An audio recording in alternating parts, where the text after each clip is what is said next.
achando que não tem ninguém complexado nesse auditório.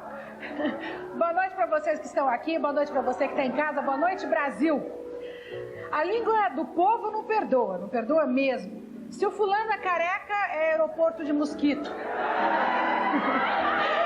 Se o fulano é magro, é pau, chamado de pau de vira-tripa. Se ele é gordo, já vira logo elefante, pipa, rolha de poço, os apelidos mais loucos. Se ele é alto, é espanador da lua, até isso eu já ouvi. Enfim, se é baixinho, é pintor de rodapé, é chaveirinho, piloto de autorama, enfim, toda sorte de apelidos que a criatividade dos brasileiros pode inventar. Agora, eu sempre me paro para me perguntar a seguinte coisa. Até que ponto esse tipo de brincadeira, esse tipo de apelido não pode gerar um prejuízo grande para aquela pessoa que está sendo objeto de gozação? Até que ponto a cabeça dessas pessoas, depois de tanta bordoada, depois de tanta gozação, não fica meio assim balançada? Eu acho que com tanto apelido, muita gente acaba ficando complexada diante dessas características físicas, da gordura, da altura, porque é baixinho, porque é alto, porque é careca, porque é muito inibido, porque é muito à vontade. Eu justamente acho que esse é um tema muito delicado e muito interessante e engraçado até da gente discutir aqui hoje. Nós vamos estar falando do complexo, como é que ele se desenvolve, como é que ele se cria. Uma coisa que eu sempre me pergunto é se o complexo tem a ver com uma fase da gente, se passa, ou se na verdade a gente acaba carregando um complexo pela vida toda. Existem quantos tipos de complexo, na sua opinião, que está aí em casa? Segundo algumas teorias da psicanálise, todo mundo, sem exceção, é complexado. Você que está em casa achando que não é complexado, que não faz parte dessa turma, porque não é baixinho, porque não é gordinho, pode ficar sabendo que os psicanalistas acham que todo mundo é complexado. Eu vou resistir à tentação de um trocadilho óbvio, não vou dizer que esse assunto é um assunto complexo, mas a verdade é que ele é muito complexo. Nós vamos discuti-lo com você aí na sua casa, com o pessoal aqui do auditório e com os meus convidados, que são os seguintes hoje. Vamos começar então chamando a Suzy Camacho, atriz conhecida, participou de várias novelas de televisão.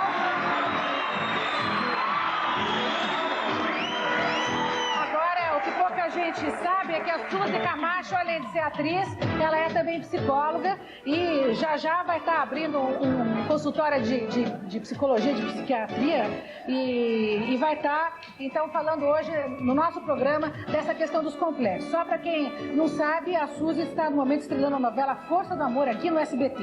Temos também uma pessoa que fala com a maior delicadeza a respeito dos próprios sentimentos. Eu fiz questão de trazer nesse programa. Eu queria os aplausos, então, para o Clodovil Hernandes. Estilista.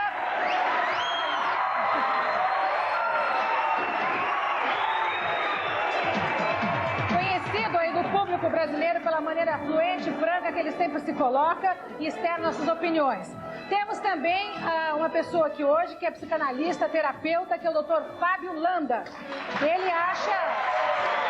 O Dr. Fábio acha que todo mundo é complexado. Já, então, ele vai explicar por que todo mundo é complexado. Temos também a participação do publicitário, um dos grandes nomes de propaganda aqui no Brasil, que é o Neil Ferreira. O Neil, para quem não sabe, ele foi o criador, entre outros vários sucessos que todos nós conhecemos, mas recentemente ele criou aquele anúncio do baixinho da Kaiser, daquele baixinho que é todo engraçado, todo mundo gosta dele. Então ele vai dizer aqui pra gente como é que a publicidade se apodera, vamos dizer, dessas características da gente para faturar, para vender anúncio, para vender sabonete, para vender cerveja, para vender um monte de coisa. Temos também a presença de uma pessoa que todo mundo que está aqui certamente conhece. E não conhece por causa da careca, por causa da barba, ou por causa do jeito, assim, vamos dizer, diferente dele ter se colocado durante a campanha presidencial. Conhece porque ele é uma figura. Eu queria chamar aqui para vocês o médico Dr. Enéas.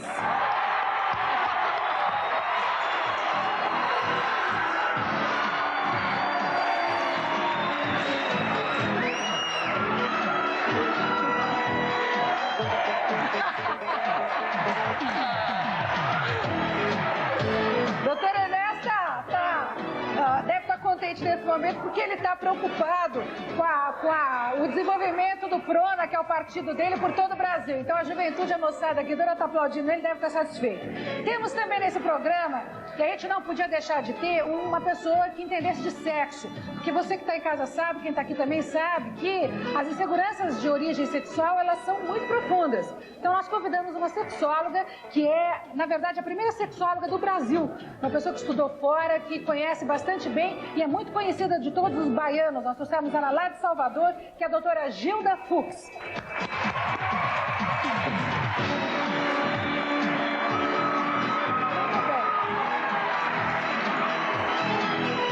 Doutora Gilda está aqui, no auditório nós temos várias pessoas, já eu vou apresentá-las a você, mas hoje então eu quero declarar a mesa pronta para o debate e vamos colocar no ar então o programa Silvia Popovic.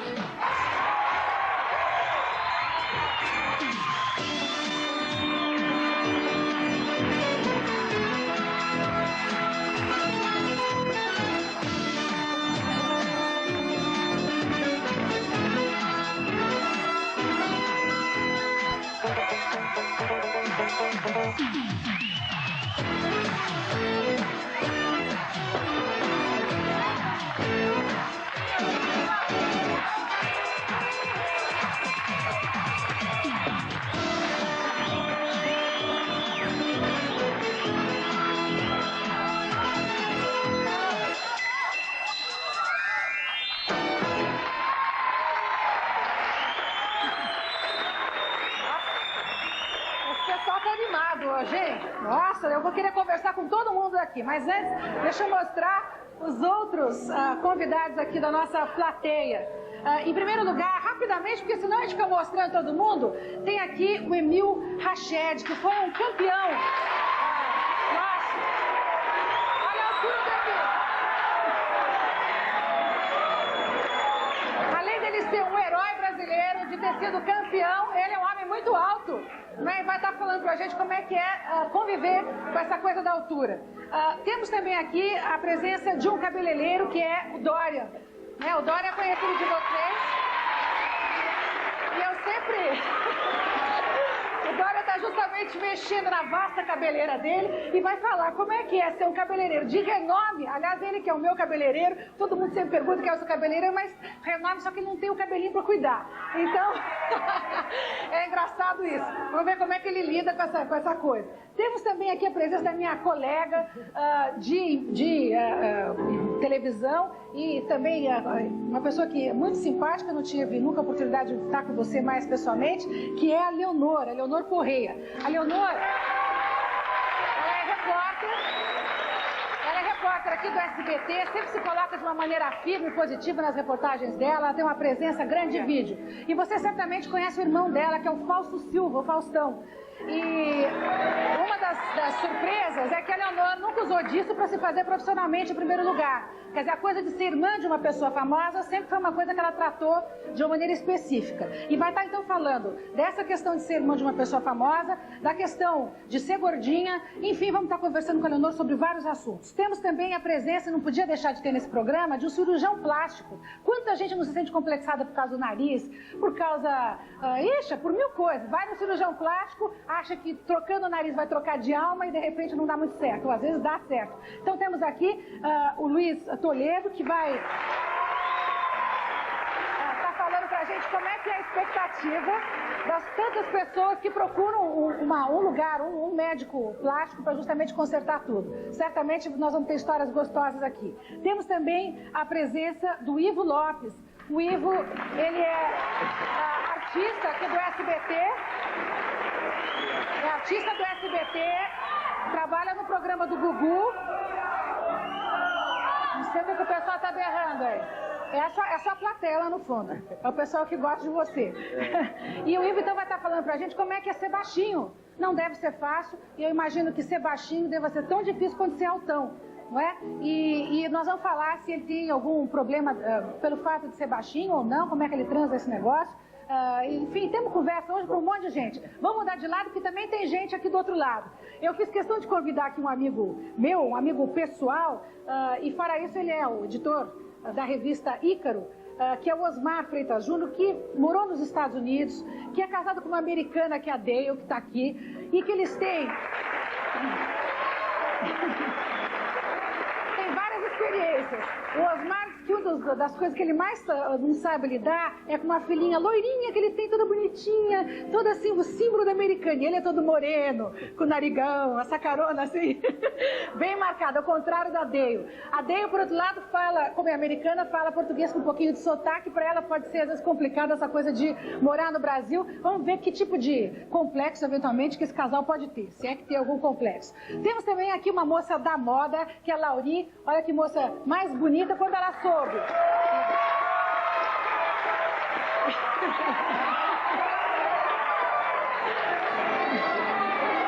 Como vocês viram, ela nasceu pro estrelato, né? O negócio dela é a passarela.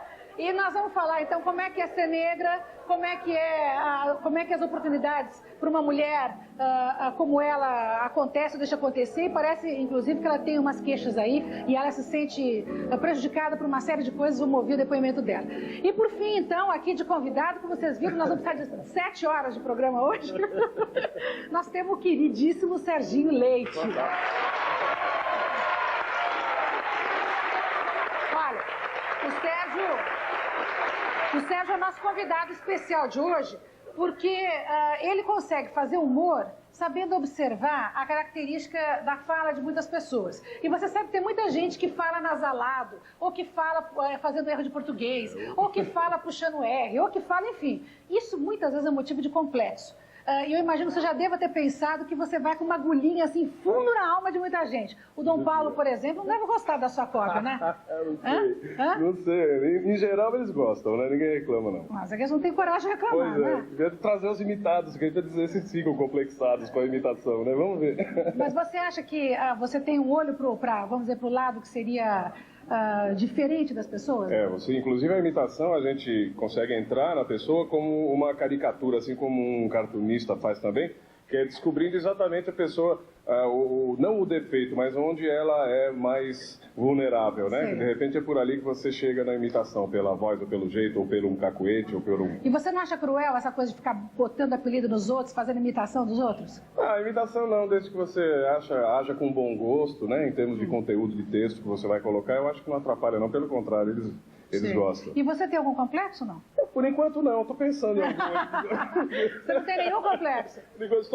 Só quando eu vou comprar roupa. Por quê? Porque eles fazem só roupa para bailarino espanhol, e cintura, e eu realmente tenho barriga, eu tô gordo, né? Quase ficou sem nariz aqui.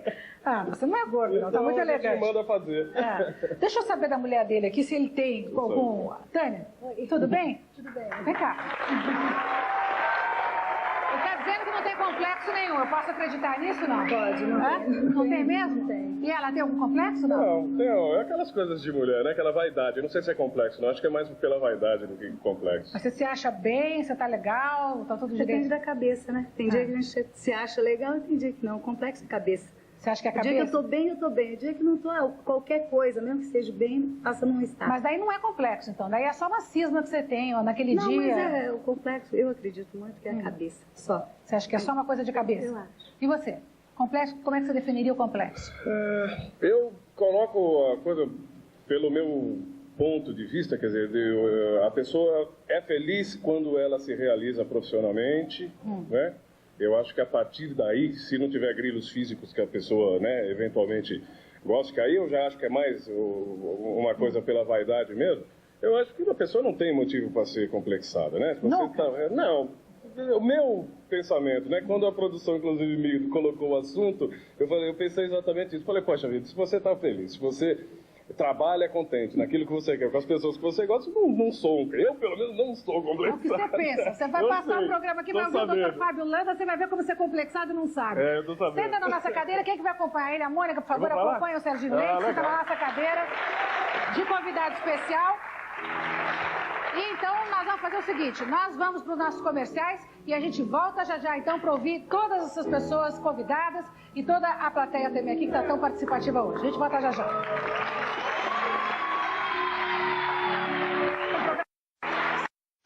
live ao vivo para todo o Brasil. Hoje um abraço especial para as TVs Marabá, lá no estado do Pará, TV Alterosa de Belo Horizonte, TV Rio Brilhante de Mato Grosso do Sul. Você em casa já sabe que pode participar do meu programa pegando o seu telefone e discando para 011-236-0873.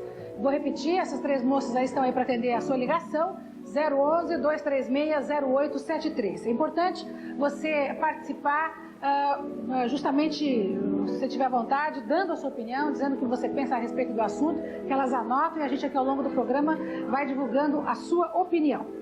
Muito bem, o que é o complexo, afinal de contas? É apenas uma insegurança? Qual é a diferença de uma insegurança para um complexo? Como é que você desenvolve uma coisa que acaba virando uma neurose na sua vida, um pesadelo, um peso nos ombros, uma dificuldade tão grande? Será que uma pessoa que tem complexos, ela pode ser feliz? Nós vamos estar discutindo justamente hoje isso aqui, e eu queria começar perguntando para o Fábio Lander, que é psicanalista, como é que ele definiria o complexo. Quer dizer, o que é o complexo? É uma soma de coisas que você não gosta, ou é uma coisa só que você não gosta?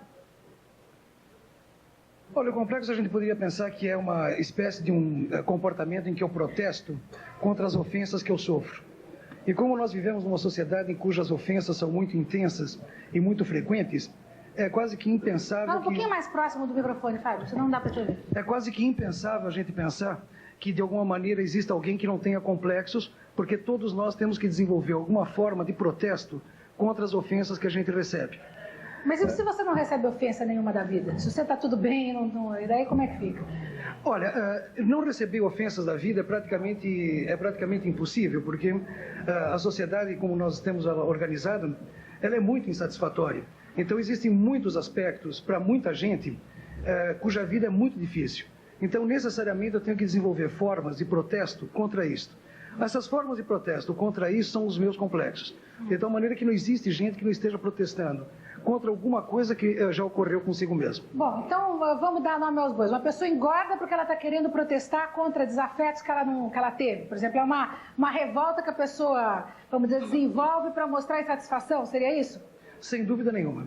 Clodovil, nesse sentido, você acha que você desenvolveu, vamos dizer, maneiras externas de mostrar a sua satisfação diante da vida? Você acha que você tem complexos? Você acha que... Claro que eu tenho complexos. Se eu estou vivo, eu tenho que ter, não tem saída mesmo, né? E o meu maior complexo é um complexo de inferioridade, que, aliás, eu falei para você outro dia no cruzamento da rua, quando a gente se encontrou, e você me convidou para vir aqui. Eu tenho complexo de inferioridade, mas eu trabalho bem esse meu complexo e ele faz exatamente o alicerce para tudo que eu faço na vida. Porque é por ele que eu trabalho o meu sucesso, enfim, o meu comportamento profissional, a minha atitude diante das pessoas e tal, entendeu? É por isso, exatamente. Agora, o que quer dizer o seu complexo de inferioridade? Porque isso é uma palavra muito, até vulgarizada. Tem muita gente que fala, fulaninho tem complexo de inferioridade, fulaninho se acha um horror. Você não se acha um horror, você acha, Clodovil? Não, eu não me acho um horror, mas eu tenho um complexo de inferioridade profissional, por exemplo. Eu tenho um grande complexo de ter nascido no Brasil, de ter uma profissão mal entendida e tal. Eu gostaria de ter essa mesma profissão em Paris. No entanto, eu não estou lá, não posso estar lá, né? E quer dizer, então isso me gera um certo complexo, isso profissional. Agora, claro, eu tenho um outro enfoque de vida que é completamente diferente do dele. Eu sou uma pessoa espiritualista, todo mundo sabe disso. Então, o meu caminho, eu acho que todo complexo é kármico, né? Isso é a minha forma de ver. Agora, é evidente que isso pertence a uma minoria que acredita na espiritualidade. Quem não acredita, e deve ser respeitado também, como nós também queremos o respeito, essas pessoas, então, têm que encarar o complexo dentro da vida material. Eu acredito que a gente traz de outras vidas todas as coisas que a gente tem que sofrer por aqui. Então, você acredita naquela terapia, psicanálise de vidas pregressas? Claro que eu acredito nisso. Quer dizer, se a pessoa tiver capacidade... O que você acha disso, Fábio? Porque daí a gente conserta as várias vidas que a gente teve antes e chega nessa e está tudo bem. Olha, eu não quero fazer piada, mas eu já tenho tanto problema de fazer psicanálise nesta vida, né? Eu não consegui chegar nas outras. Absolutamente eu não acredito nisso. Neilson está querendo falar? Bom, eu só não quero ser encontrado por um terapeuta, porque eu seria uma mina de ouro, né?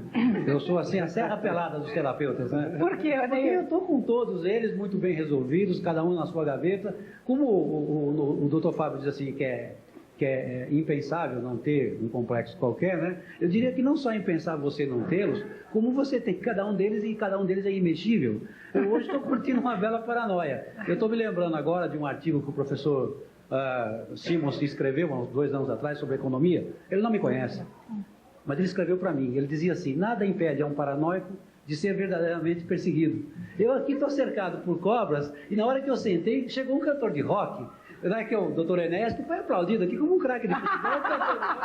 Então, doutor Enéas, esse complexo o senhor não tem, então, né? Cabelo o senhor não tem, mas em compensação, barba o senhor tem de sobra, dá até para passar por um cantor de rock, né?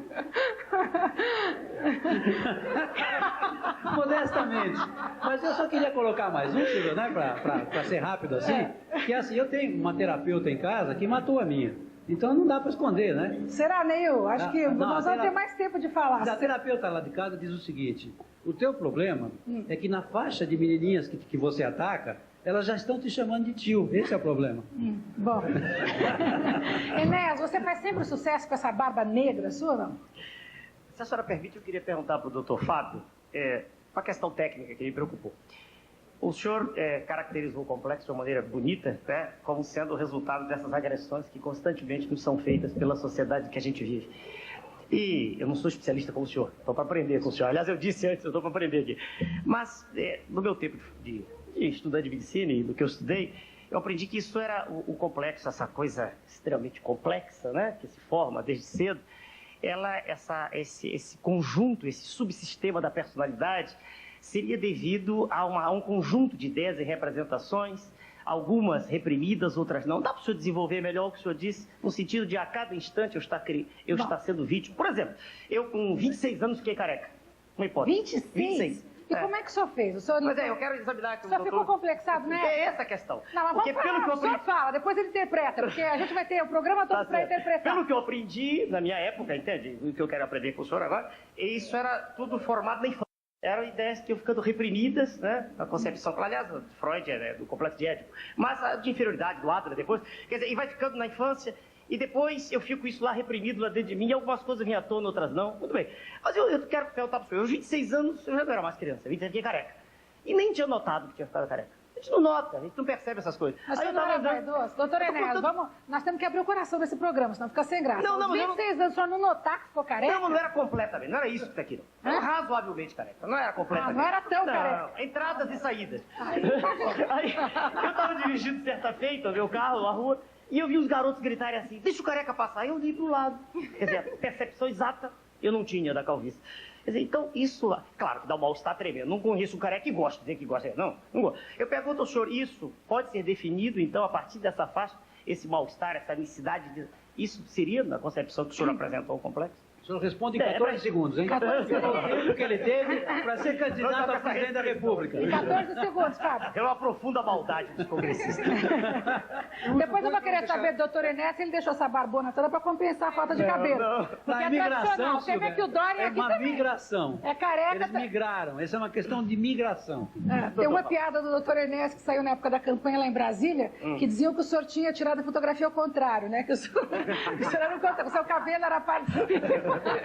É mais uma piadinha maldosa que os carecas não devem gostar muito. Fábio, responde rapidamente ao doutor Enéas para a gente ir para os comerciais. Em 2 segundos eu digo que sim. E principalmente que o senhor diz uma coisa que é importante. Não é que os complexos são alguma coisa que me fazem de fora. É a resposta à agressão que me fazem de fora. É a minha resposta. Então o senhor, por exemplo, desenvolveu uma resposta muito interessante. Careca não sou eu. Careca deve ser algum outro que não deve ser eu. Exatamente. Então quer dizer que é uma resposta que o senhor desenvolveu aí. A tese clássica tem que ser reformulada, à luz do que o senhor está dizendo. Aquela tese bem antiga. Ele está dizendo que as pessoas muitas vezes negam a própria deficiência. Né? Muitas vezes as pessoas não querem nem ver um defeito que elas consideram tão grande que elas não querem nem olhar. O doutor Enéas, digamos que a gente pensasse numa cena de boxe, o doutor Enéas, por exemplo, se esquivou muito bem. Passou um soco passando perto, mas pegou no outro. Exatamente. Bom, nós vamos para os comerciais. A doutora Gilda Fux vai falar também dos outros complexos aí, sexuais. Eu quero ver essa moçada aqui, porque adolescente vive tendo complexo, vive se jogando na cama de desgosto, não saio mais, estou horrível, estou com um pavor, um bucho, parará. Eu sei que é uma fase difícil de segurar essa adolescência. Vamos para os comerciais, a gente volta num minuto só.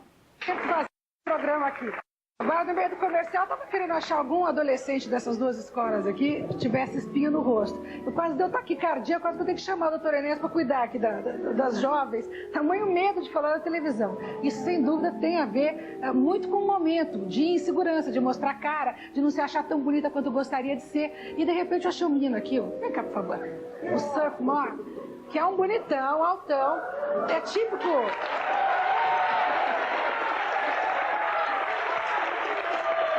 menos um fã-clube você tem. Bastante. Pelo menos um fã-clube você tem. Tenho. Você tem algum complexo?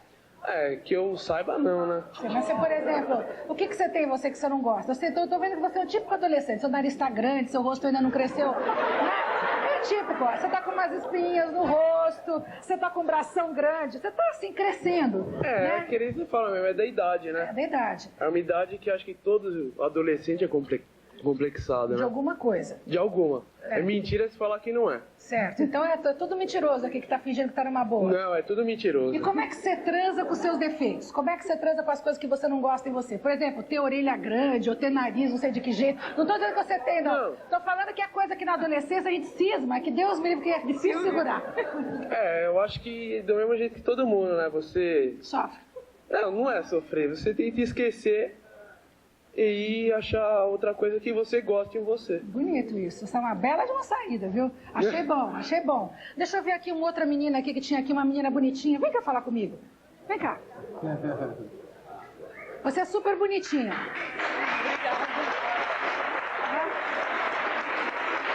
Também. Bonita, você tem olhos verdes, você é bonitinha, você é toda bem feitinha, tem dentes bonitos. Certamente você deve ter alguma coisa em você que você não gosta. Todo mundo, acho que, como ele falou mesmo, todo mundo que passa por essa cidade tem alguma coisa em si que gostaria que fosse diferente. Diferente ou então igual como é na maioria. Eu acho que você falou uma coisa agora preciosa para os nossos terapeutas ali falarem. Por que será que a gente desenvolve complexos e inseguranças? Porque a gente não é igual a todo mundo. Por que será que é tão difícil a gente aceitar que a gente é diferente? Ou que a gente é mais alto do que a média, ou que a gente é mais baixo do que a média, ou que é mais gordo, ou que o cabelo é mais crespo, ou menos crespo. Eu queria, doutora Gilda, que a senhora falasse um pouco, abordando essa fase da adolescência, que é quando bate essa insegurança, e aí você fica achando que você é, depois do terceiro, ninguém. Então, eu queria que a senhora falasse um pouco sobre esse momento da vida da gente. Olha, na fase de adolescência, até... é comum, né? É normal a gente sentir essa diferença. Porque os outros diferem de uma coisa, os outros são maiores, eu sou menor, eu sou mais gordinha, o outro é mais magro.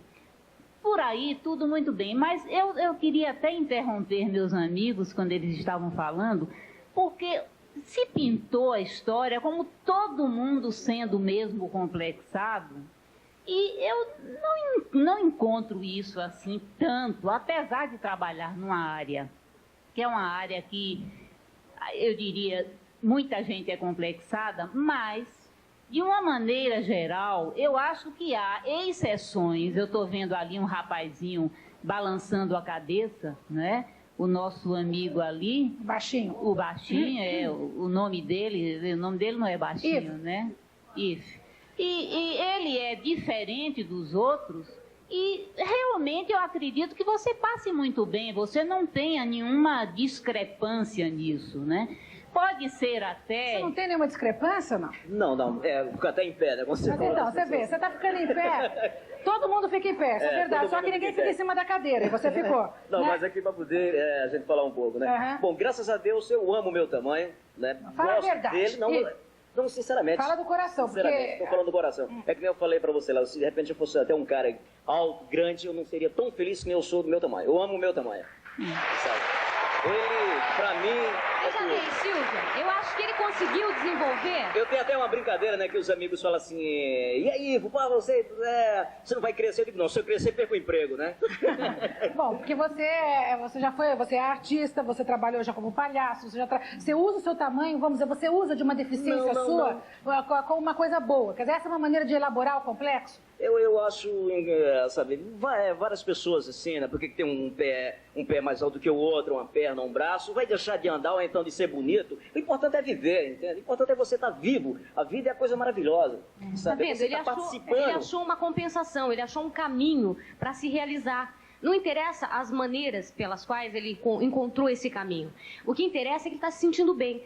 Mas, aí já discordo da doutora Gilda, ele tem um complexo, sim. Ele é diferente da maioria. Ele elaborou isso muito bem, de uma maneira inteligente, de uma maneira em que ele se sente feliz. Mas as pessoas, todas, ninguém é perfeito. Ou é no aspecto físico, principalmente no aspecto psicológico. Tem uma diferença muito grande no ser perfeito e ser não. Desculpa. Exatamente. Sabe? Então não vamos minimizar as coisas e deixar tudo maravilhoso. De repente, quem tem apenas uma espinha no rosto já não acha que não tem mais motivo para ser infeliz. Pois é, mas ele está colocando... Porque ela está se sentindo feia, ela se sente... Mas ele está colocando que ele se sente bem assim. Pois é, então ele encontrou um caminho, ele elaborou isso de uma forma que não cabe a nós agora desenvolvermos nele uma insegurança, uma incerteza em cima disso. Mas você acha né? que nós temos essa responsabilidade? Não, mas eu acho que colocando isso o tempo inteiro, a pessoa vai trabalhar com isso depois. E isso é complicado. Então ele elaborou isso, está se sentindo bem assim, ele se realiza. Mas, Suzy, olha, o que eu queria dizer, realmente, esses são casos extremos.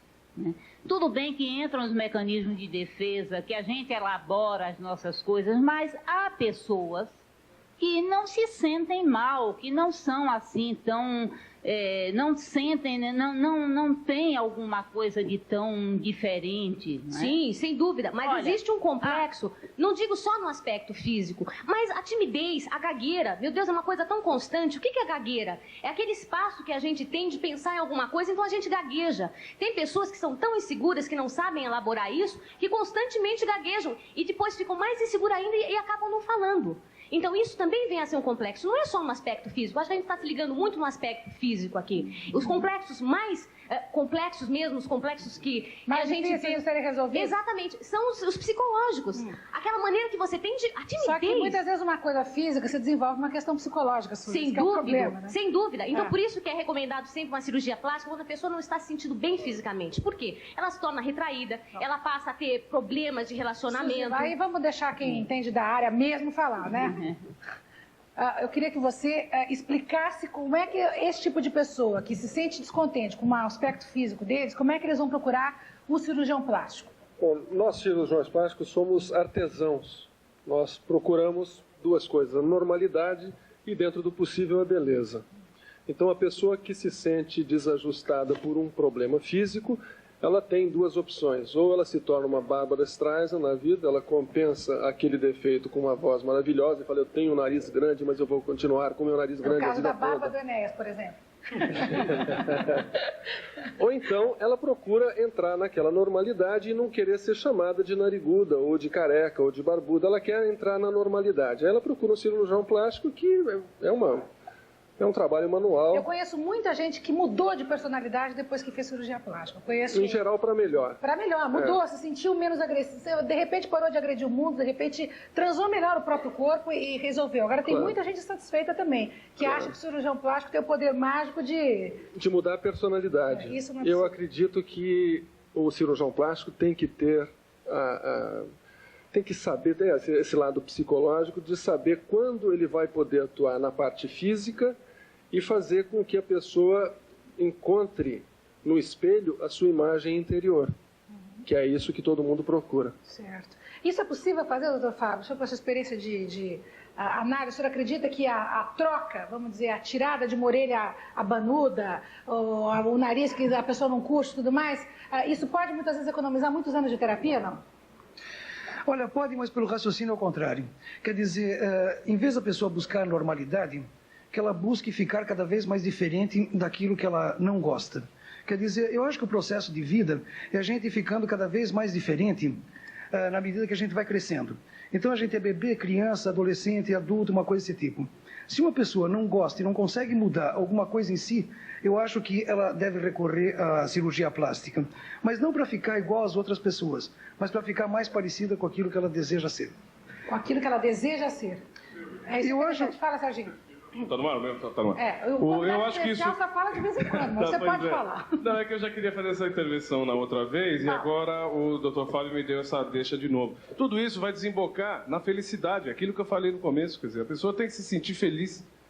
Se a busca disso se convencionou chamar complexo, eu acho que as pessoas não pensam nisso como complexo, né?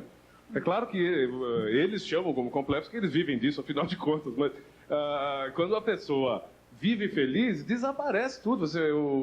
Mas escuta, mas a pessoa, justamente, nós estamos falando aqui das pessoas que não conseguem viver de uma maneira feliz, porque elas não gostam delas mesmas, elas têm uma coisa que elas não conseguem admitir.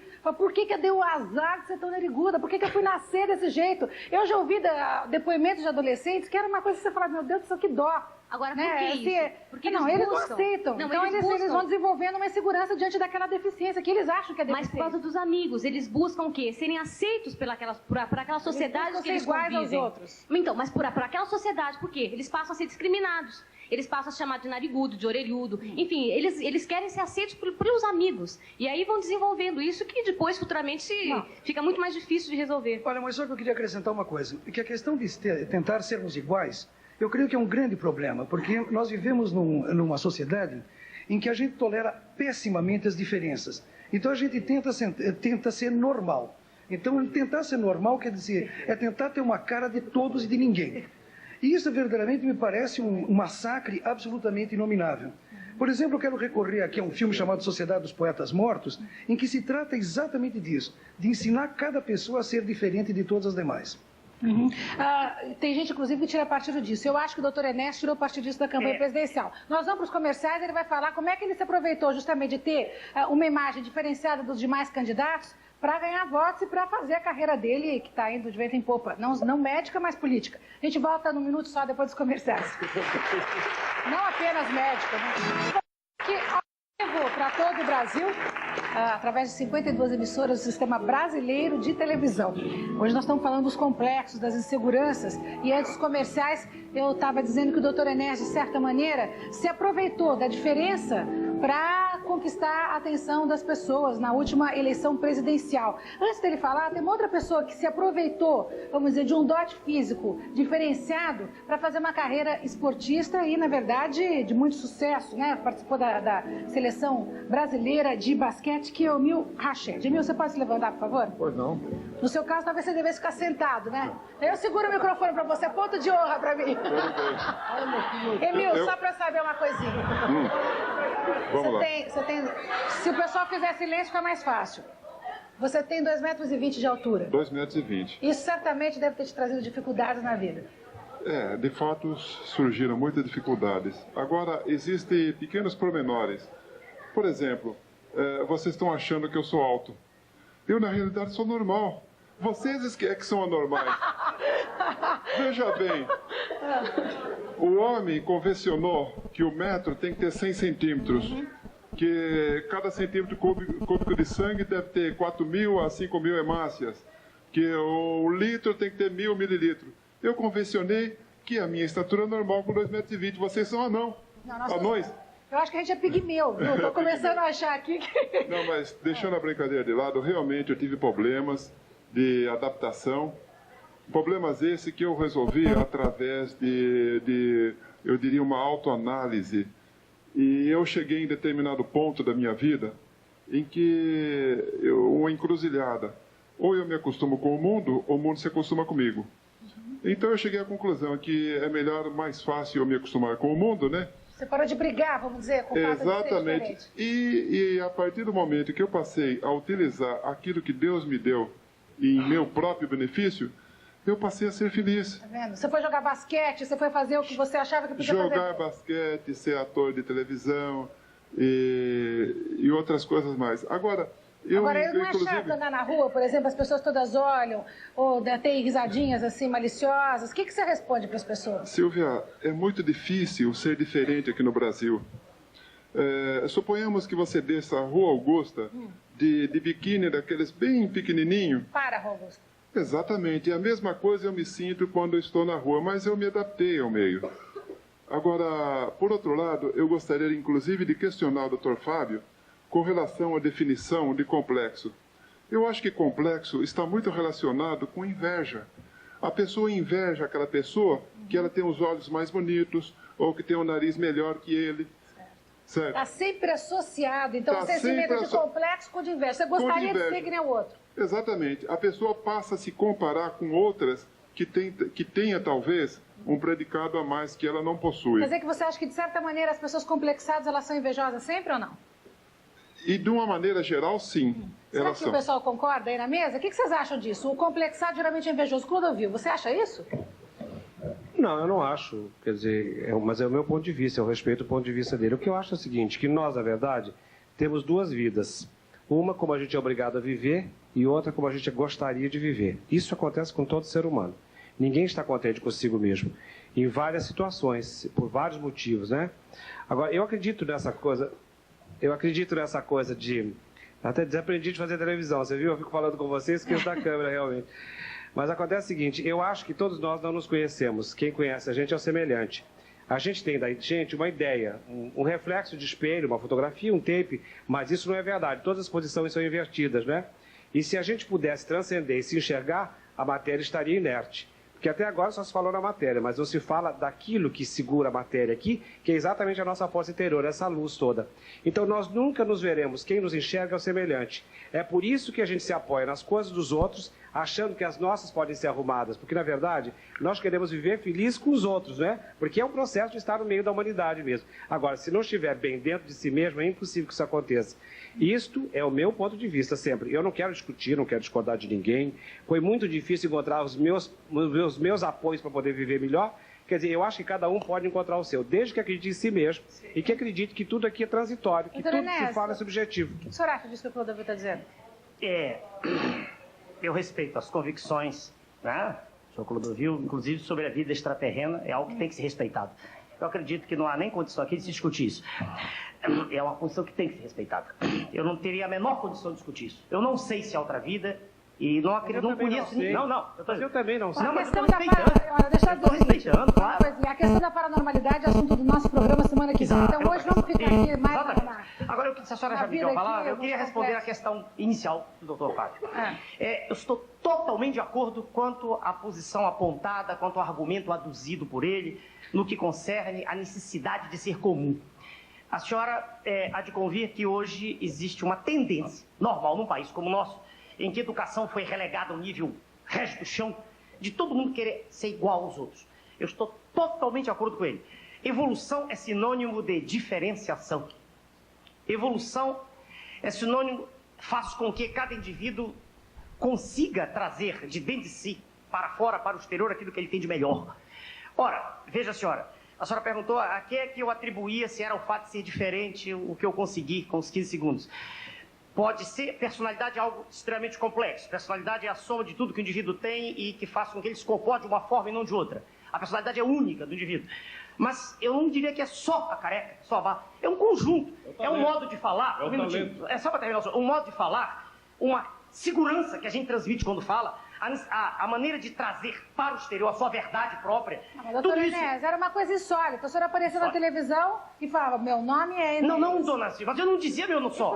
Não. Mas eu só conseguia chamar a atenção sobre si através do seu discurso. Não, senhora. Assim nós estamos diminuindo a capacidade de percepção de 360 mil pessoas que olharam para o que eu dizia, que absorviam, prestavam atenção, ligavam. Foram pessoas de mais de 2.000 cidades que ligaram para o Rio de Janeiro. Eu tenho isso catalogado e que diziam, estou de acordo com o senhor. Ora, eu não tenho hipóxia cerebral. Os candidatos à presidência da República falam devagar porque nem construir ideias rapidamente conseguem.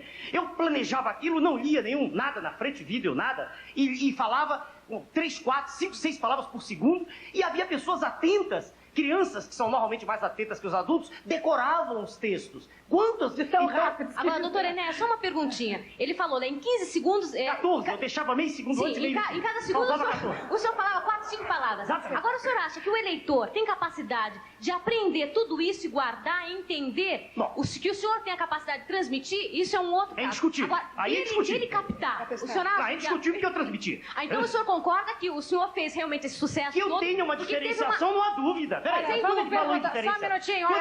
Só um segundinho, doutora Inés. Tem aqui um publicitário, considerado um dos maiores publicitários desse país, que é o Neil, e que entende dessa coisa do impacto no público. Neil, você acha que as pessoas votaram por causa do que ele dizia nos 14 segundos ou pelo impacto da imagem dele? Olha, eu sou aqui a única pessoa que não tem o direito de trabalhar com esse número perigoso que eu acho. Eu trabalho com investigação do público, com pesquisas. Você sabe? Não sei. Eu li o que o público falou nas pesquisas. Do Enéas?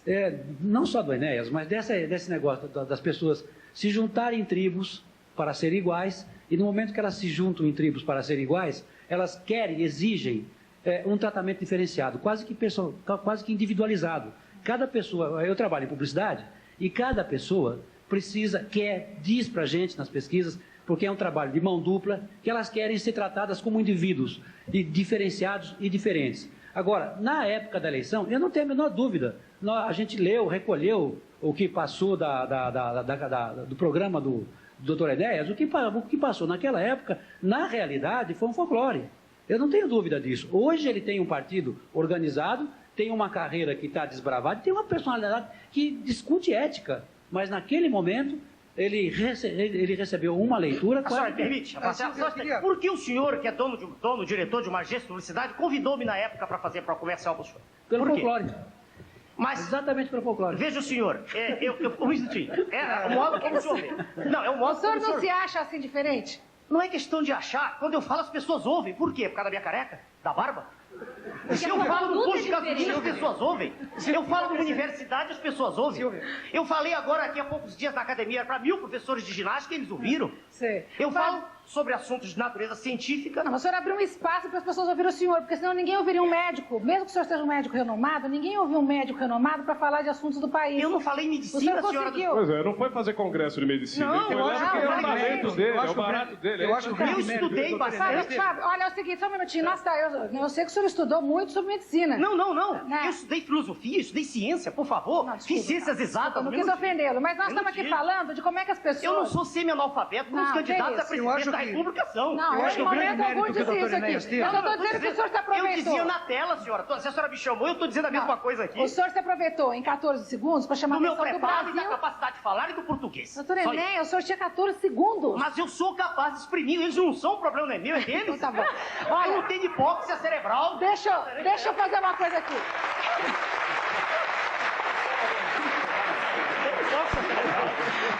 Tem um telefonema aqui... Da Denise Cruz de Guarulhos. Denise Cruz de Guarulhos. Pergunta para o doutor Fábio Landa. Denise, pode falar, está no telefone. Oi, Denise. Oi, tudo bem? Oi, Silvia. Tudo bem? Tudo bom. Faça a sua pergunta. Eu queria fazer a pergunta para o doutor Fábio Landa. Eu queria saber por que o Clodovil, que se mostra uma pessoa super segura de si, tem a menor inferioridade, essa é a melhor maneira de amenizar o complexo que ele diz que tem? Você entendeu a pergunta, Fábio? Não. Eu também não consegui entender, desculpa. Você quer saber Ele que se mostra uma pessoa tão segura de si, que se mostra, assim, seguro mesmo, né?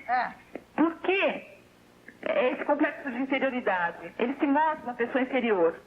Como amenizar esse complexo? Ela está me oferecendo uma consulta de graça. É isso que ela está vendo. Ela está dizendo que você, na verdade, mostra uma segurança enorme. Como é que você pode mostrar a segurança toda se você se diz uma pessoa com complexo de inferioridade? Mas... Agora, eu acho que deve ser muito comum isso, as pessoas inseguras se mostrarem seguras, né, Clodovil? Também, além do que, eu também sou ator sindicalizado, eu posso fazer um trabalho. Você é ator? Claro, sou comunicador, ator, figurinista, que, aliás, eu preferia não ser figurinista, porque no Brasil, como a coisa não é entendida, e aqui se compra roupa e não moda, e não se entende isso como divisa e como economia, para que um povo possa viver melhor, eu até preferia não ser figurinista, porque no Brasil você não é figurinista, você é bicha, quer dizer, é uma desgraça. Quer dizer, como se isso contasse alguma coisa no talento. O talento é o talento, e aquilo que você prefere fazer é um problema seu, é uma coisa sua, íntima. Mas no Brasil, as coisas são vistas assim. E nós estamos aqui falando de coisas pessoais, e na verdade deixamos de falar sobre aquilo que nós viemos fazer. Porque você disse o seguinte, nós não estamos falando de coisas do outro mundo, isso aqui nós vamos fazer... programa espiritualista na próxima semana. Então você devia me convidar para isso, que eu gostaria muito mais. Que complexo, realmente...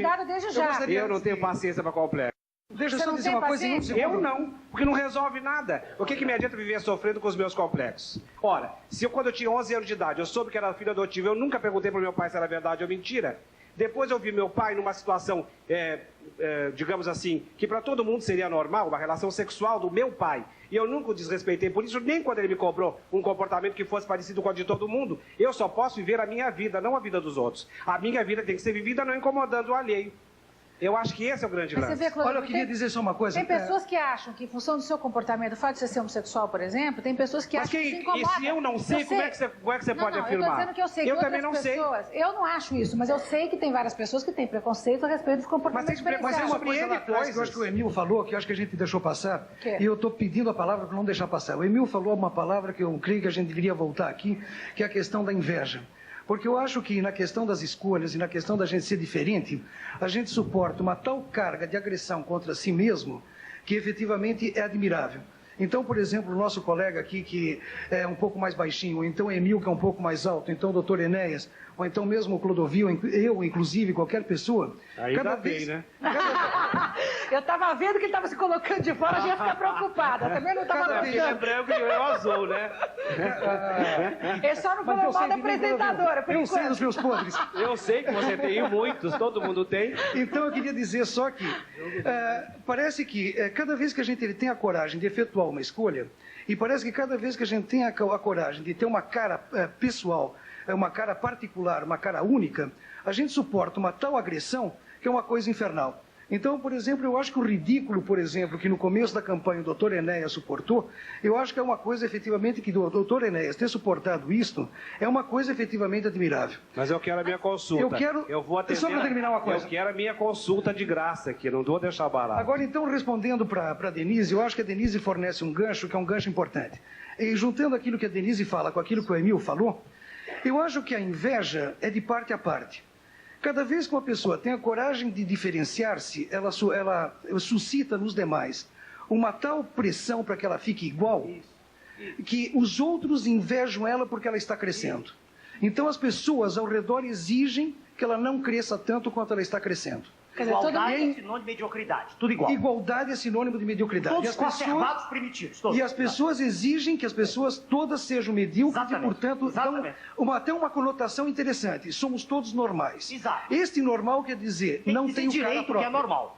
Em que estado? Então acoplamos a inveja ao complexo aí já, né? Acoplamos a inveja ao complexo indissoluvelmente, porque a inveja é um sentimento extremamente agressivo. E não tem complexo sem que haja agressão envolvida. Então eu me pergunto, por que o Emil tem que suportar que pessoas não gostem que ele seja alto? Ou então por que eu, quando tomo a decisão de deixar a barba, ou então o doutor Enéas, ou então o Clodovil, ou seja lá, toma a decisão de fazer uma escolha, tem que suportar a pressão dos demais contra si mesmo. Fábio, mas você acha que isso é que dá o complexo na gente? O fato das pessoas fazerem brincadeira sobre a gente, as pessoas... E é extremamente cruel. Você acha que a gozação é cruel? Quer dizer que, numa última instância, o Serginho é cruel? Em última instância, o Serginho é cruel. Eu sou cruel. Eu sou terrível. Bom, vamos para os comerciais, a gente volta já já. Não é para dar risada, não. Mas o que é? Você vai... Você é cruel da risada? Quero ver o dia que começarem a fazer pecha de você. Vamos para os comerciais, a gente volta num minuto só. Já já. Convite para todos. Brasil hoje discutindo os complexos, as inseguranças. E eu queria conversar agora com esse casal aqui, ele jornalista, ela professora de inglês, de se levantar, por favor. É o Osmar Freitas Júnior e a Dale Freitas. A Dale é americana e o Osmar é super brasileiro, né, Osmar? Sou super brasileiro e inclusive é um dos complexos, né? Eu estava falando com o Clodovil que ser cidadão de segunda classe é difícil, né? E quando sai daqui é cidadão de terceira, porque de terceiro mundo, né? Porque quando você vai para fora você ainda tem que levar peixe de ser uma... Você imagina ter que tirar visto de entrada para Uganda, né? Tem que tirar visto de entrada para a França, porque senão o pessoal acha que você vai explorar o silicone lá, que é difícil, né? Você acha que realmente é uma barra ser brasileiro? Não, é uma barra. Você se sente... Você morou nos Estados Unidos, eu sei que você esteve lá. Como é que foi essa experiência? Olha, na verdade, quando eu morei nos Estados Unidos, eu tirava de letra isso, né? Mas foi crescendo a coisa, né? Quando você fala que é brasileiro, o pessoal fala, fala bem espanhol, então... Você entendeu? O que o pessoal sabe é que você mora num país onde já se jogou futebol bem, tinha um cara chamado Pelé que chutava bem um balão de couro. Mas, Osmar, como é que você reage diante do sentimento que você tem que os outros te acham um cidadão de segunda categoria? Quer dizer, como é que o estrangeiro fora se protege, vamos dizer, do preconceito? Olha, não tem muito o que fazer não, viu? Não? Não tem muito o que fazer. O que você pode fazer é tentar conversar com as pessoas. Não dá para conversar com todo mundo, né? Dale, como é que você foi casar com um brasileiro que se achava cidadão de segunda categoria, que não segue os padrões físicos norte-americanos? Como é que foi essa experiência para você? Porque como é que você decidiu isso? Vem um pouquinho mais para cá que eu estou meio apertada aqui. Eu nunca gostei muito dos americanos, realmente. Sempre gostei de estrangeiro. Não, eu não gosto muito dos homens americanos. Ele era bem diferente e a gente começou a conversar. E... Quer dizer, você gostava do diferente? Gostei, ainda gosto. E ainda gosta. Como é que é essa coisa de falar português com sotaque vivendo aqui no Brasil? É terrível. É mesmo? Realmente eu estou aqui com o tratamento de choque, porque eu não falo quase com ninguém que eu não conheço. Porque eu tenho vergonha, eu falo muitas coisas erradas e eu troco as coisas. Só falando oi, as pessoas já sabem que eu sou americana. Sim, então, e é complicado? É complicado. Por quê? Daí te olha já pra ver se é uma americana, uma gringona ou uma pessoa legal? Já tem uma seleção desde o começo? Eu acho que pelo menos eles gostam dos americanos aqui. Então ajuda um pouco, mas é difícil. Mas você se acha tímida em função disso? Quer dizer, você muito. E falando inglês eu não sou tímida. Falando inglês você não é? Quer dizer que falando português você tem um complexo de social, vamos dizer. Eu não quero errar, não quero que as pessoas riam de mim. Sei, riam de você. Por que a gente tem tanto medo que os outros deem risada da gente, hein? Você tem também, Osmar? Não, eu até gosto, porque eu faço tanto texto de humor que se não der risada, eu perco. Bom, mas daí é a sua profissão também. Agora, tem também as inseguranças que nós não estamos falando aqui, né? Eu e a Deia temos uma insegurança incrível. Qual que é? Por exemplo, nós sabíamos que nós íamos ter uma menina, minha filha que nasceu há 9 meses. E eu ficava imaginando, eu não tenho complexo do meu nariz, mas eu ficava imaginando o seguinte: será que a minha filha vai nascer com o meu nariz? Você imaginou o quanto eu não ia dar de dinheiro pro Dr. Luiz Sérgio aqui, que está ao nosso lado, daqui a 15 anos, sabe, fazendo uma plástica? Então a gente fica de olho na cara dela, vendo crescer. Quer dizer que você tem um complexo de projeção. Você olha pra sua filha e você já fica complexada por ela. Exatamente. Agora, eu nunca tive problema com o meu nariz. Com o nariz, não, pelo menos. Com o que você teve? Eu acho que o problema na adolescência é sempre muito sério, né? Com o nariz não tive. Tinha na adolescência com outras coisas, já não me lembro direito, mas uma das coisas que eu posso lembrar... Você se lembra que, na época, você tem mais ou menos a minha idade, na época que começaram a deixar crescer o cabelo, quem tinha cabelo crespo não deixava crescer. Não saía do lugar, né? Não saía, graças a Deus. Aliás, chamava de fábrica de molas. Eu me lembro muito bem que eu tinha um amigo que tinha cabelo crespo, ele puxava o cabelo dele assim, dizia, esticava lá pra frente, e daí voltava. E não conseguia ficar comprido nunca. Graças a Deus surgiu um cara chamado Caetano Veloso que tinha cabelo crespo e deixou crescer. Foi a maneira de superar. Aí liberou geral. Nós estamos com outro telefone aí de participação de telespectador. Quem é que tá, Rose, na linha? Opa!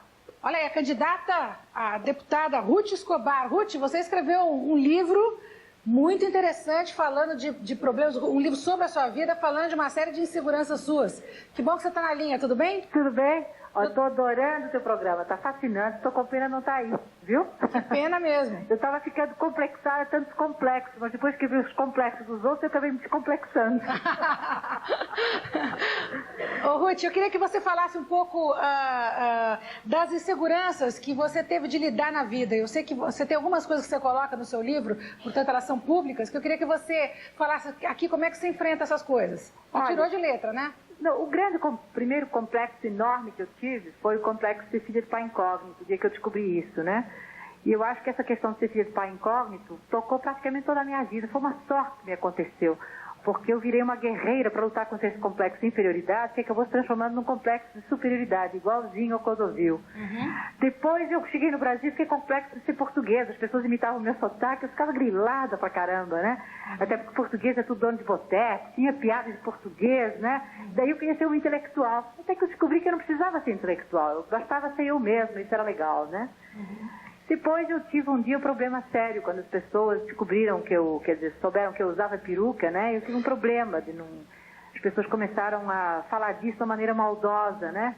Eu percebi que o que era importante era ser eu, que a coisa de ter mais cabelo ou menos cabelo, isso realmente não é importante. Quer dizer, o ser humano é a sua história, a sua integridade, a sua dignidade, a sua postura consigo mesmo, né?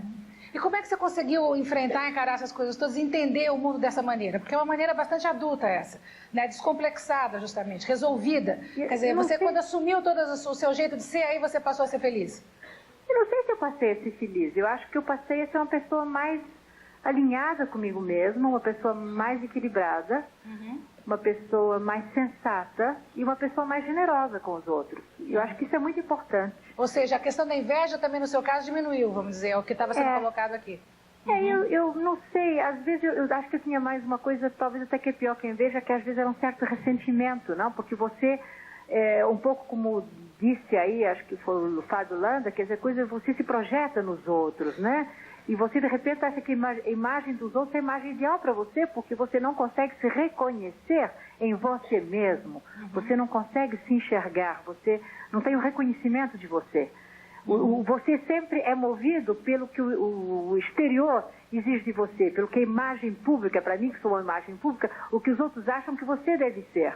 E o que é legal é você ser o que você é. Certamente você vai encontrar uma grande parte de indivíduos que se identifica com você. Muito bem, nós vamos agora... Eu queria colocar uma pergunta ao Neil, se você me permitisse. Pois não, você coloca a pergunta e o Neil responde depois de começar. Você pode falar, Ruth Escobar. E eu gostaria de perguntar ao Neil se ele não acha que a publicidade, ela não é uma ciência que trabalha exatamente com os complexos dos outros e que busca transformar esses complexos num impulso para o consumo, seja de um bem, seja de uma ideologia ou até do serviço de um psicanalista.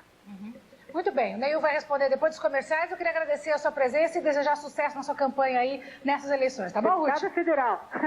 Um beijo. Tchau, tchau. Tchau, querido. Nós vamos para os comerciais, a gente volta então para ouvir o Neil, para ouvir também um abraço de televisão. Tem 2 telefonemas aqui que eu vou dizer para vocês. O Celso de Paula, aqui de São Paulo, ele diz que complexo é a falta de capacidade de impor a personalidade. E o Cassiano de São Bernardo diz o seguinte: o complexo não está no corpo, o complexo está na mente. Será que é isso mesmo? Leonor, vamos falar com a Leonor aqui. A Leonor, vocês devem conhecer do telejornalismo aqui do SBT. Ela trabalha aqui, é repórter e algumas vezes apresenta também, né, Leonor? Faz de tudo um pouquinho. Faz de tudo um pouquinho. E ela está aqui hoje para falar nesse programa de complexo, porque ela é irmã de uma pessoa muito conhecida, que é o Faustão, meu amigo Fausto Silva, aliás, porque eu tenho um carinho realmente muito grande. Trabalhamos juntos já em outras emissoras, eu adoro ele. Agora, você deve ouvir isso sempre, né? Todas as vezes que as pessoas chegam perto de você, falam: ah, Faustão, você é irmão dele, é uma irmã dele. Isso deve, de certa maneira, causar porque a cara e o peso já entregam, né? A não precisa falar muito. Olha, a cara e o peso já entregam. Exagera, valeu. Mas é verdade, você sabe que quando eu comecei a carreira, o pessoal vinha: não, porque você é irmã do Fausto. Mas no Fausto sou mesmo, tenho o maior orgulho disso, eu acho ele um grande profissional. Mas as pessoas acham que eu tenho um complexo disso porque eu não trabalho com ele, porque eu não uso o mesmo sobrenome. Não é isso, é que ele faz a área de linha de shows e eu faço jornalismo. São 2 coisas totalmente diferentes. E se fôssemos fazer guerra de audiência, eu e o Faustão, não ia ser guerra, ia ser luta de sumô. Porque não ia dar, as 2 coisas pesadas não ia dar. Vocês aprenderam essas brincadeirinhas de casa? Quem é o pai dessas piadas todas? Não é possível. Não, porque são os 2 gordos em casa, eu e ele, né? O resto é magrinho. 4 irmãs magras, entendeu? Você não, não se sente complexada, então vamos pegar por esse lado aí. Já que ser irmã do Faustão é fácil, o fato de ser mais gorda que as irmãs, por exemplo, como é que você transa isso? Então, o que eu acho que acontece, esse negócio complexo, é que tem muito mais gente que se incomoda com a minha gordura do que eu. Então, o que eu uso, gente, mas você tem um rosto tão bonito, por que você não emagrece? Pô, mas já tem o rosto, precisa de mais ainda? Muito trabalho, não precisa de tanta coisa assim. Então, eu acho que acontece isso, as pessoas acabam exigindo muito. Eu não tenho problema quanto a isso, quer dizer, nunca causei problema nenhum pra ninguém. Então, deixa eu ser gordo e feliz. É possível. Gente, gordo também é gente. Aí, Leonor, que nem o Emil falou agora. O que é, Serginho? A gente não é gordo, nós somos baixinhos. É o contrário do Emil, nós somos baixinhos. Não, mas vem cá, nós estamos falando aqui de uma coisa. Eu sei que dá para ser gordo, ser feliz, eu me considero uma delas. Agora, eu acho também que ser gordo traz problemas. Muitas vezes você inveja, quer dizer, pinta aquela coisa, você olha uma mulher que você acha um estouro. Outro dia eu fui ver um filme, Pretty Woman. Mulher bonita, não sei como traduzir. Mas a mulher é linda, é uma coisa que eu falei, mas não é possível, vai ser bonita em outro lugar. Se eu pudesse, eu falei assim, eu dava tudo para nascer maravilhosa que nem ela. Mas e me deu uma, certamente, falou, olha, eu invejei aquela mulher profundamente. Mas também, se eu pudesse usar manequim 40, eu estava usando. Agora, eu não quero ter o trabalho de usar o manequim 40. Você entendendo? Então, assim, é tão trabalhoso em ser magro, que melhor ser feliz gordo. Sabe? Eu não sou afim de abdicar se pra eu... Só que muita gente não consegue ser feliz, gordo. Tem gente que não consegue. Agora, no meu caso, eu consigo, não tenho problema nenhum. Quer dizer, vivo bem. Depois que descobriram que gordo tem bom gosto, aí tudo bem. Tem uma época que roupa pra gordo é um mau gosto terrível, né? Agora não. Agora eu já acho que o gordo tem bom gosto, já melhorou. Quer dizer, eu não sinto nenhum problema de relacionamento. Você não se sente nem um pouco complexada e nada? Então, não, realmente não me atrapalha em nada. Você é uma pessoa resolvida, na sua opinião? Você está... Eu acho que sim. Doutora Júlia Fux, em que medida que a senhora acredita no que a Leonor está dizendo? Era isso mesmo, Leonor está falando o que eu disse aqui. Eu acho que há pessoas que se compensam plenamente, né? E aí não se sentem infelizes.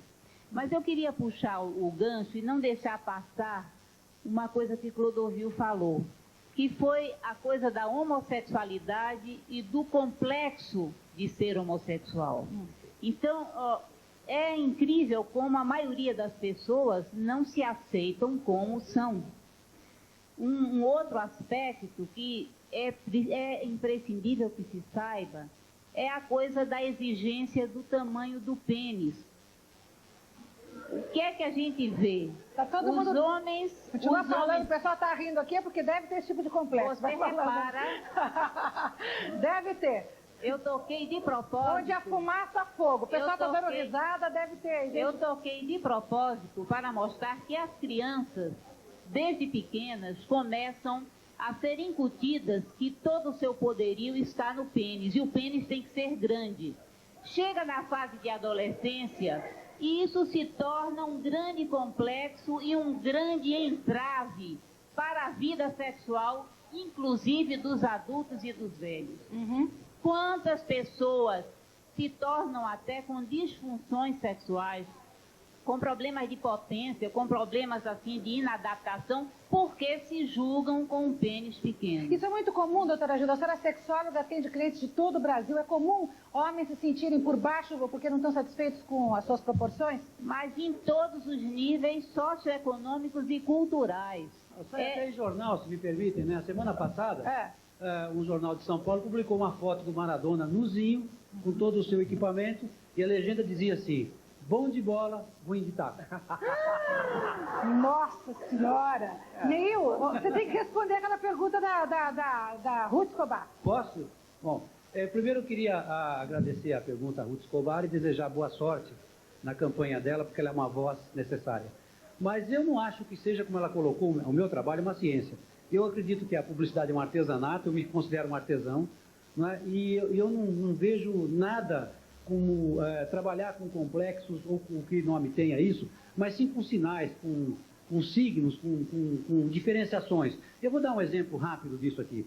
Primeiro, na campanha política do PT, na campanha para presidente da República, o formato do programa do PT era totalmente diferenciado e provavelmente tenha conseguido passar melhor a sua mensagem ideológica durante a apresentação dos candidatos. Hoje ele já está igual aos outros, e talvez ele tenha uma dificuldade maior. Eu trabalhei na criação do que você chamou de baixinho da Kaiser. Eu não trabalhei com o tamanho dele. Eu trabalhei com a diferenciação que ele era. Na hora de gravar o comercial, ele era a única pessoa de um grupo que fazia xixi no banheiro e não conseguia dançar direito ao ritmo de uma música que tocava. E eu só tive a intuição de deixar rolar, porque ele era diferente. O garoto da Bombril, ele não se trabalha com complexo, mas com uma diferenciação. E o cara que faz o Bamerindos também não se trabalha com complexo. Aliás, ele é careca, gordo e barbudo. E aparentemente feliz e engraçado nos comerciais. Mas Neil, mas ser feliz e engraçado não é isso que todo mundo busca, todo mundo almeja. É ser feliz, é ser realizado. Não é aí que você trabalha com publicidade? Por exemplo, você colocou o da Kaiser.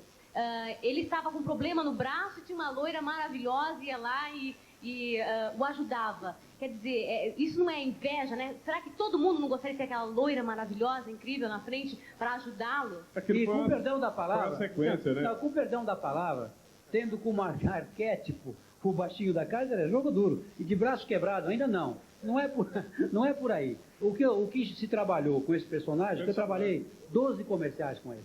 12 comerciais, ele já fez 18, eu acho.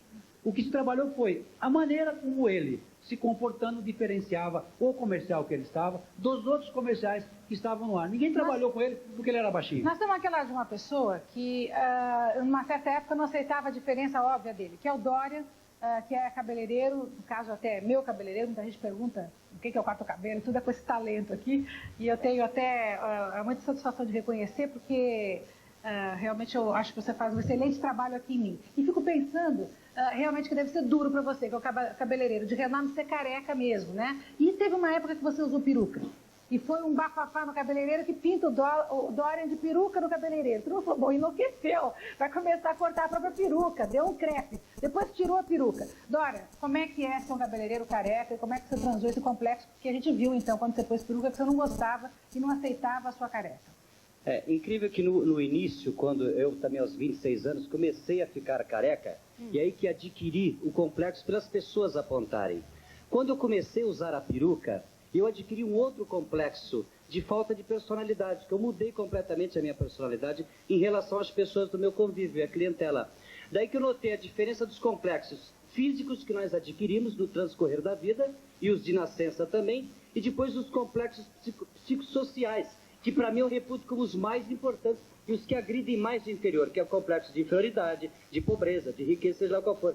E aí, que a pessoa, para se sobrepor dos complexos, ele tem que ter uma autoafirmação muito grande e assumir os seus valores. Daí ele convive naturalmente com as pessoas e perde seus complexos. Bom, Fábio, como é que você encara isso? Uma pessoa que, no caso do Dorian, assim... Olha, tenta ser normal, depois não dá para ser normal, tira a peruca, daí se normaliza, daí resolve que é mais fácil. Careca é mais bonito que peruca, hein?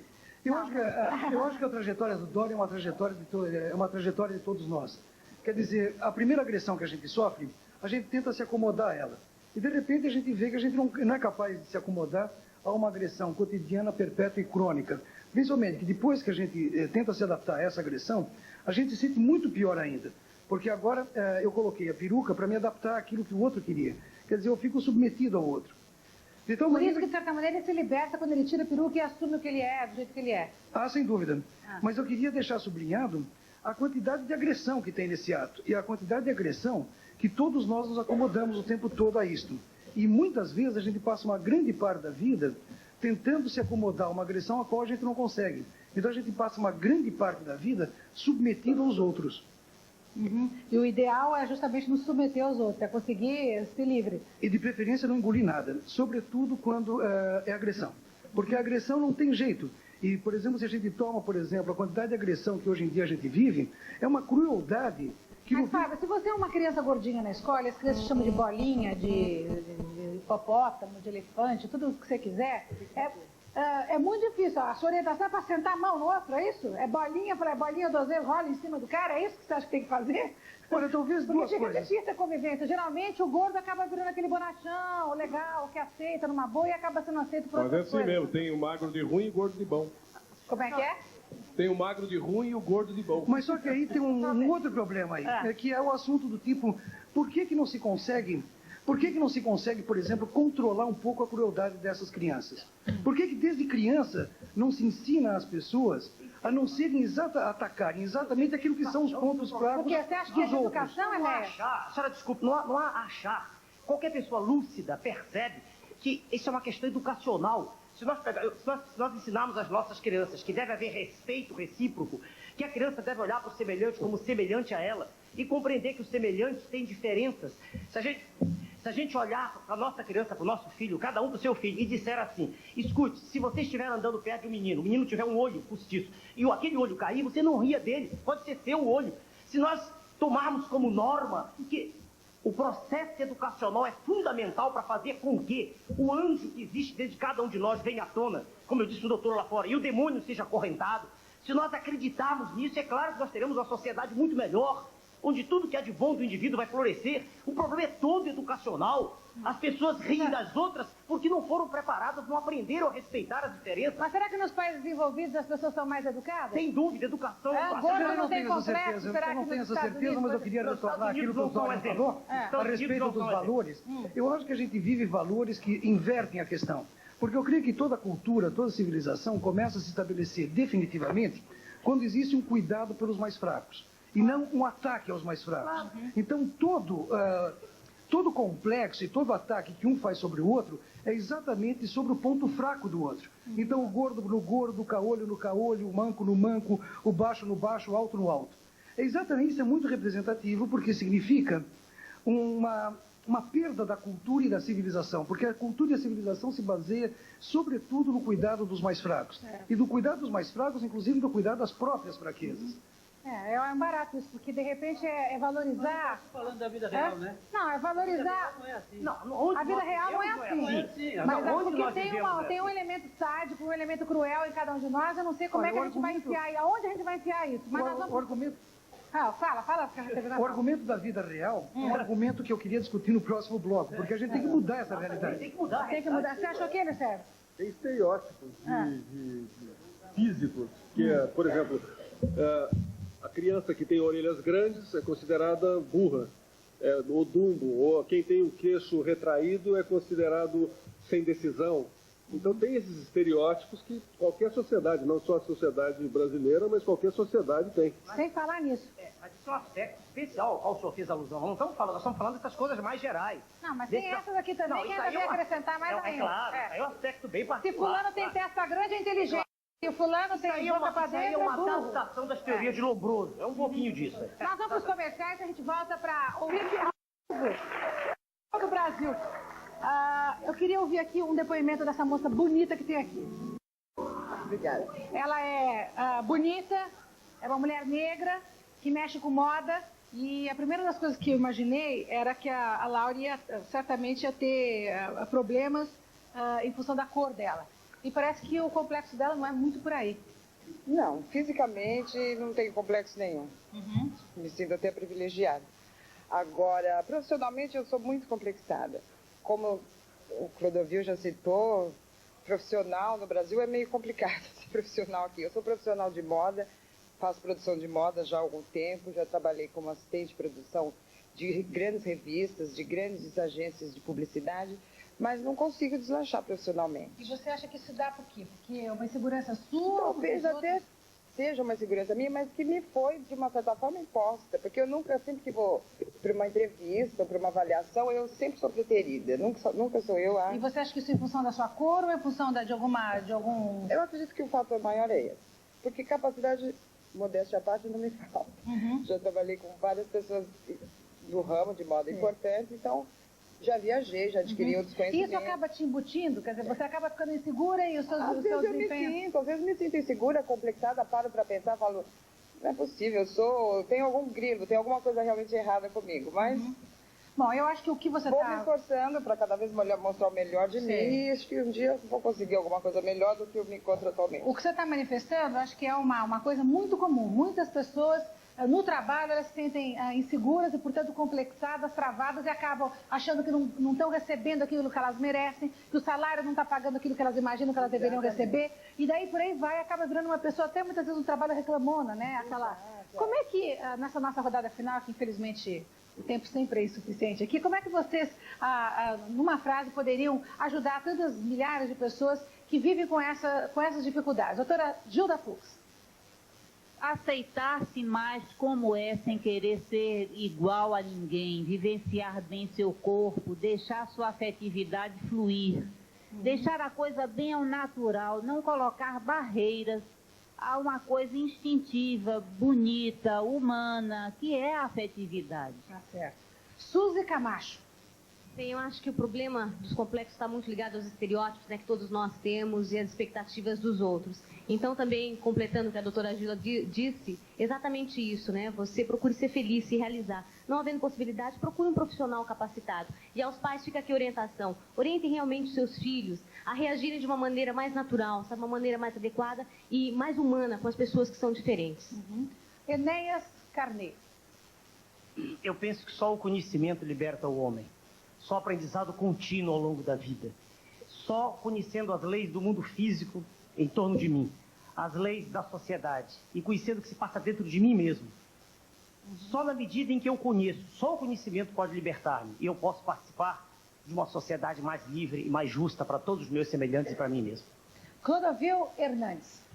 Bem, no dia que eu descobri que eu já fazia parte da eternidade por estar vivo realmente, eu consegui alguns momentos de felicidade, porque a felicidade total não existe. A gente tem na vida alguns momentos de felicidade e o resto, o povo incomodando a gente para a gente ser infeliz de vez mesmo, entendeu? Eu não sou uma pessoa de dar conselho porque eu não sirvo de exemplo para nada. Mas como eu sou uma pessoa vitoriosa e eu vim aqui exatamente por isso, por ser uma pessoa vitoriosa, eu não quero dizer nem que eu seja uma pessoa talentosa e que realmente me considero até meio fora de lugar, porque eu sei falar sobre várias coisas porque eu não sou analfabeto nem inculto. Mas não tenho a pretensão de saber de complexo, porque quem me dera saber alguma coisa da vida? Eu sou um ser humano e não sei absolutamente nada, eu sou um ser inferior. Mas o que eu quero passar para vocês é o seguinte, tentem ser felizes de qualquer maneira, porque essa é a melhor forma de viver, porque assim você incomoda exatamente quem está tentando me incomodar. É o meu lema de vida. Espero que sirva para você. Rebater com bom astral ou baixo astral. Claro, meu amor. Neil Ferreira. Bom, não tem milagre. Quando você estiver na pior, procura um terapeuta, marca uma consulta, vai lá, dá alta para ele. Relaxa e goza. Fábio Landa. Olha, numa frase é meio difícil, mas eu diria que a gente não tenha medo de seguir o próprio caminho, mesmo que a gente esteja sozinho nele. Mesmo que a gente esteja sozinho nele? Vai em frente que atrás vem gente, é isso? Por aí. Bom, depois dos comerciais nós vamos ouvir o Serginho, o Sérgio Leite, que é o nosso convidado especial de hoje, um minuto só para ver o que ele achou aqui a respeito ao vivo para todo o Brasil. E agora nós vamos ouvir então a opinião do nosso convidado especial, Serginho Leite. No começo do programa ele falou o seguinte trecho, deu a seguinte opinião a respeito de complexo. Vamos ver. Eu acho que a pessoa não tem motivo para ser complexada, né? Não. O meu pensamento, né? Quando a produção, inclusive, me colocou o assunto, eu pensei exatamente isso. Falei, poxa vida, se você está feliz, se você trabalha contente naquilo que você quer, com as pessoas que você gosta, não sou. Eu, pelo menos, não sou complexado. É o que você pensa. Não é complexado. Você continua não complexado. No final dessas 2 horas incríveis com essas pessoas todas maravilhosas aqui, eu continuo com a minha mesma opinião. E da opinião que eu mais concordo, da doutora Gilda aqui, que é: você não é obrigatoriamente um complexado. Você ou escolhe o seu caminho, escolhe alguns parâmetros, escolhe uma meta, você determina uma meta para você, e você sendo feliz ali em cima daquilo, você é uma pessoa feliz. Poxa, né? Mesmo você ter coisas infelizes. Mesmo, aí todo mundo tem. Agora, essas coisas serão chamadas complexos sempre? É isso que eu pergunto, né?